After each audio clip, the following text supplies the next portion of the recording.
If you've ever spent any significant amount of time in Wilmington, North Carolina, where I'm from, you've probably heard of PFAS, or forever chemicals. These chemicals were designed to never go away, and that makes them really helpful for things like plastics, but really bad for things like our health.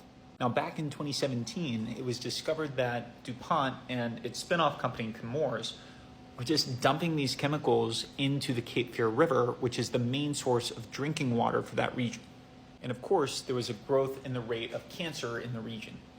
Now, thankfully, Michael Regan, the head of the EPA, who, by the way, is from North Carolina, helped pass this rule classifying two of the most commonly used PFAS as toxic.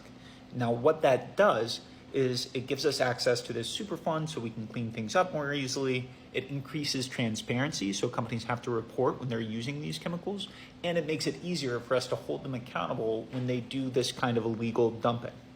But the way an administrative rule like this works is that it doesn't go through Congress, which means it can move a lot more quickly, but it also means that it can be reversed if someone else is elected president. So let's take a look at what Trump would do under Project 2025.